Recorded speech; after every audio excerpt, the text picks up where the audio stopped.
কে কি ধর্ম করে আমার জানা নাই। এখন ঘটনাচক্রের নামের সঙ্গে কেউ ব্রাহ্মণ থাকতে পারে, ব্রাহ্মণ মানুষ, এগুলো তৈরি করা সমাজের। আমার মনুষ্যত্ব কোথায় গেল সেটা দেখতে হবে।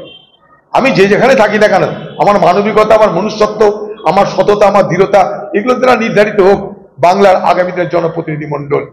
কারণ মমতা ব্যানার্জি সে এক ঢপবাজ, সে হিন্দুকে খাতির করতে জগন্নাথের মন্দির গল্প করছে, আবার মুসলমানদেরকে খাতির করতে বলবে যে সেই গরুর লাত আমি খাবো যে গরু দুধ দেয়।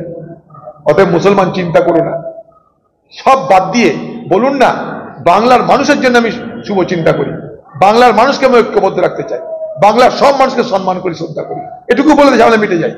মন্দির মানুষ করবে, সমাজ করবে। মন্দির মসজিদ কোনো পার্টি কোনোদিন করেনি, মন্দির মসজিদ সমাজ করেছে। যখন পৃথিবীতে পার্টি ছিল না, এ ভারতবর্ষে পার্টি ছিল না, এ বাংলায় পার্টি ছিল না, তখন মন্দির ছিল, মসজিদ ছিল, গির্জা ছিল, সব ছিল, ইমাম ছিল, মুয়াজ্জিন ছিল, সব ছিল। আমরা জোর করে উপরি পড়া হয়ে উপযাচক হয়ে বলতে চাইছি না না না তোমাদের অভাব মেটাতে আমি চলে এসেছি।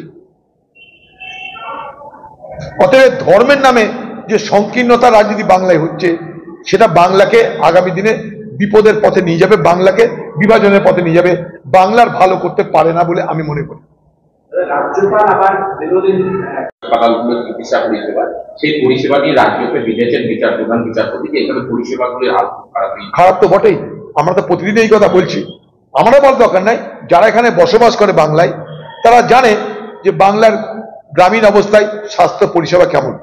সেখানে স্বাস্থ্য পরিষেবা নেই বলেই তারা খরচাপাতি করে সব শহরে ছুটে আসছে চিকিৎসার জন্য, সেবার জন্য। শহরে যখন পায় না তখন কলকাতায় যায়, কলকাতাতে যখন পায় না তখন তারা বাইরের রাজ্যে যায়। এইভাবেই বাংলা থেকে হাজার হাজার কোটি টাকা বাইরের রাজ্যে শুধুমাত্র চিকিৎসার কারণে ব্যয় হচ্ছে। আমরা গরিব, আমরা ঠকে যাচ্ছি, আমরা পাচ্ছি না। এই রাজ্যের টাকা বাইরের রাজ্যগুলো, আপনি চলে যান অন্ধ্র, চলে যান তামিলনাড়ু, চলে যান বোম্বে, দেখবেন এই বাংলার হাজার হাজার লক্ষ লক্ষ রুগী, বাংলাদেশের রুগী, তারা সেখানটায় সমস্ত শিল্প যে এই স্বাস্থ্য যেটা পরিকাঠামো, সেই স্বাস্থ্য পরিকাঠামোকে এই বাংলার লোক বাঁচিয়ে রেখেছে।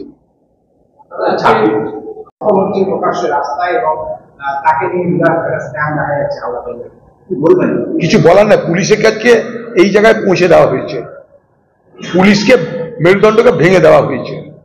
আজও পুলিশের উপর আমাদের বিশ্বাস, আজও মানুষ প্রথমেই বিপদে পড়লে প্রথম পুলিশের কাছেই যাই। আমিও যদি বিপদে পড়ি আমি তো আপনার কাছে যাবো না, পুলিশকেই ফোন করব। পুলিশ পারুক আর না পারুক, এখনো মানুষের কাছে পুলিশের কাছে যেতেই হবে। সেই ব্যবস্থাটাকে এ বাংলায় চুরমার করে দেওয়া হয়েছে।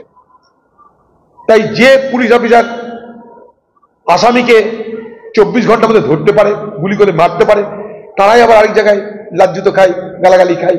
অদ্ভুত ব্যাপার, এই অদ্ভুত ব্যাপার, কঠিন প্যারাডক্স এটা। একদিকে এই পুলিশ অফিসার দক্ষতায় জেল পালানো আসামি 38 ঘন্টার মধ্যে গুলিবিদ্ধ হয়ে মারা যায়, উল্টো দিকে সেই পুলিশ তৃণমূলের লাজ্জিত খেয়ে সিধা হয়ে চলে আবার। বড় অদ্ভুত ব্যাপার। ঠিক আছে, গ্রামীণ হাসপাতাল